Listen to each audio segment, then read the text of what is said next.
Second Ezra chapter 7, verse 57. Then answered he me and said, This is the condition of the battle, which man that is born upon the earth shall fight, that if he be overcome, he shall suffer as thou hast said. But if he get the victory, he shall receive the thing that I say. I want to give all praise, honor, and glory unto Yahweh, Bahashem, Yahweh Shai, Bahashem, Rachak Kodash.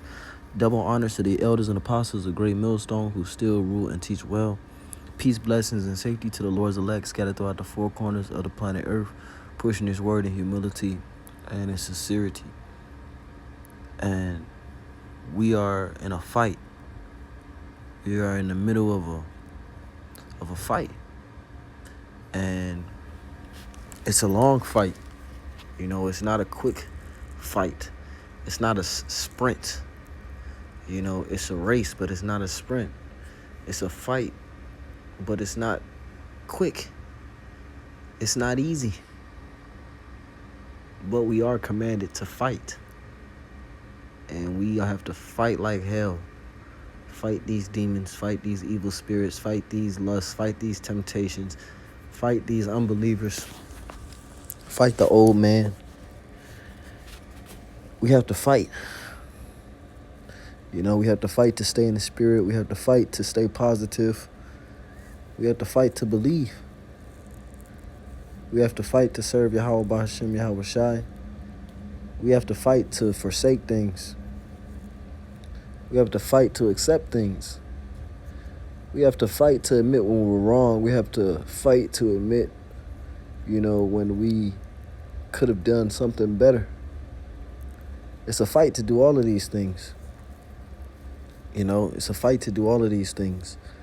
Second Ezra chapter 7, verse 57. Then answered he me and said, This is the condition of the battle. See, what we're a part of, it's a battle. That's what the Lord said also in Second Ezra, to make you ready to the battle. Okay? Because the real battle, or the main battle, is about to start, you know, with this hour of temptation, where this man implements things that are against the scriptures. You know, when he mandates things that are against the scriptures, that's the hour of temptation. And you could probably guess what those things are, unless you be living under a rock. Second Ezra chapter 7, verse 57. Then answered he me and said, This is the condition of the battle which man that is born upon the earth shall fight. And why is it a fight? Because we are in this flesh. We're in this flesh. So it's a constant fight, because the spirit wareth against the flesh. Let's get that.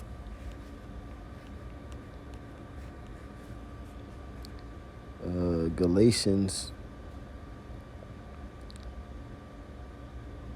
chapter 5, verse 17. For the spirit lusteth against the flesh, and the spirit, for the flesh lusteth against the spirit, and the spirit against the flesh. And these are contrary the one to the other, so that ye cannot do the things that ye would. So, because it's a constant battle. Okay? It's a constant wrestling. Okay? A constant fight between the lust of the flesh and the spirit. Your flesh wants you to do things that please the flesh constantly. And the spirit wants you to do things that please Yahweh Bahashem, Yahweh Shai constantly. But these two are constantly waging war at each other as well. They're constantly having a tug of war match, because they're contrary to each other. They're complete opposites of each other. And they're pulling you left and right and left and right. And you're just trying to stay balanced, trying to stay in that middle ground. Because you don't want to overexert the spirit. Try to overexert the spirit, because much studying is a weariness of the flesh. But you don't want to overindulge in the flesh either. So you got to stay that middle ground. And this is the battle. This is the fight. Ephesians 6 and 12. For we wrestle not against flesh and blood, but against principalities, against powers, against the rulers of darkness of this world, against spiritual wickedness in high places. So this is a spiritual fight. We're fighting demonic forces. Okay, we're fighting demonic forces that are not allowing you to have productive study sessions. that are not allowing you to show up to camp on time, that are not allowing you to, put off that one particular part of that old man. These are spiritual demons, or I should say spiritual forces that we're fighting. And let's go back to 2nd Ezra chapter 7 and verse 57.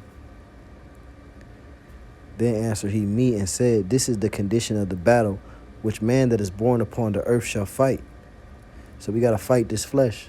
This is a part of, the condition of the battle. This is what we are got to deal with, because we sin. Micah said, I will bear the indignation of Yahweh Bahashem Yahushua because I have sinned against him. And so because we sinned against us, like the brother Thamyaya said, Jake got beside themselves. So because we got beside ourselves in the garden, because Jeshurun waxed fat and kicked, now we have to fight this battle of, being disobedient. And our flesh wanting to be disobedient, but our mind wanting to be obedient. And it's a fight. Luke chapter 13, verse 24. Strive to enter in at the strait gate. For many, I say unto you, will seek to enter in and shall not be able. Let's read that again. Luke chapter 13, verse 24. Strive to enter in at the strait gate. The Lord said to strive to enter in at the strait gate. What does the word strive mean? It means to fight. Fight to enter in at the strait gate. Fight to take that difficult path and be able to handle it and endure until the end. Fight. It's a fight. Not as one that beateth the air, as the Apostle Paul said. Okay? But spiritually, it's a spiritual fight. This is the word strive in Greek. Strong's G75, agonizomai. Agonizomai. Enter a contest, to contend in the gymnastic games, to contend with adversaries. Fight, to contend, struggle with difficulties and dangers. To endeavor, which the word endeavor means to fight, to endeavor with strenuous zeal. Okay? We have to fight with strenuous zeal, constantly stressing, okay, motivational things to brothers.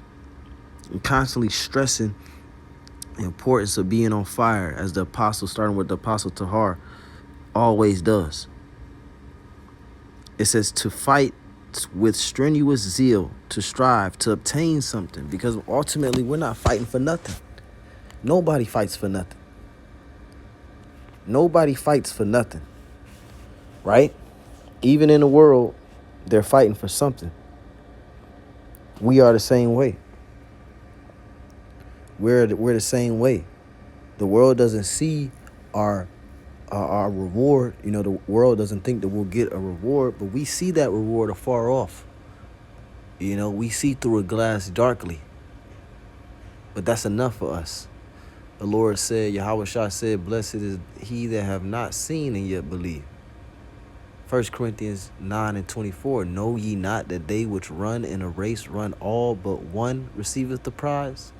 So run that you may obtain. You see, we're fighting to obtain something. We're running this race to obtain something. Not for nothing. Not to be here in America forever. We're fighting so that the Lord can shorten these days and destroy this place and beam us up and begin eternity. 25. And every man that striveth for the mastery, that fighteth for the mastery, is temperate in all things.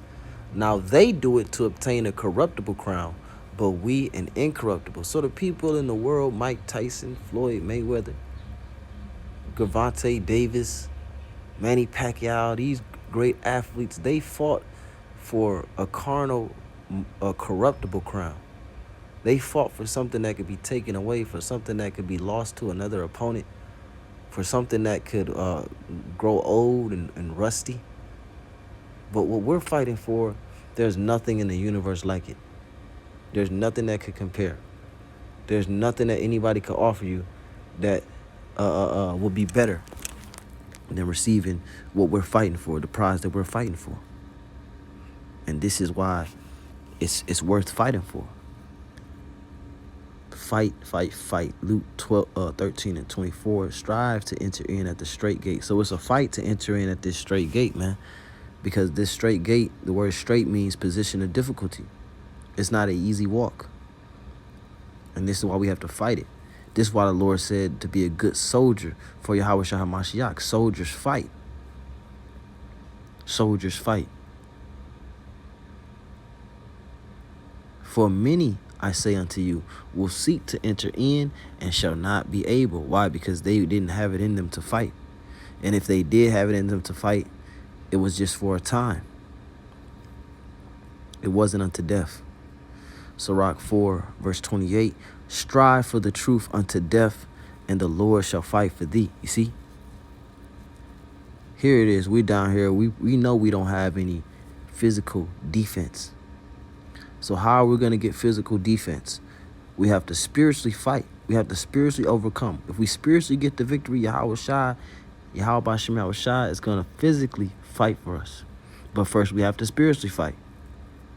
First we have to spiritually fight. And then Yahweh Bashim Yahweh Shai is going to fight for us. Okay? Let me get one precept to back that up. This is the book of Psalms, chapter 35, verse 1.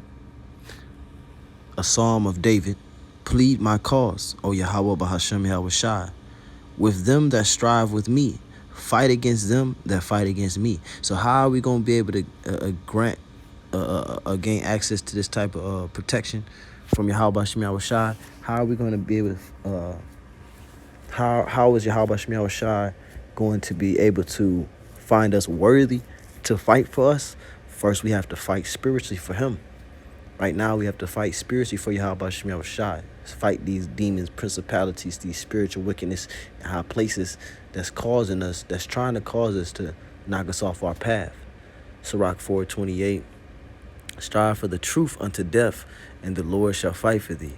You know, and that's just something that I just wanted to say, real quick. I don't have a lot of time, so I'm going to stop it here and say the water Yahweh Bashim Yahweh Shai for giving me the spirit to do this lesson.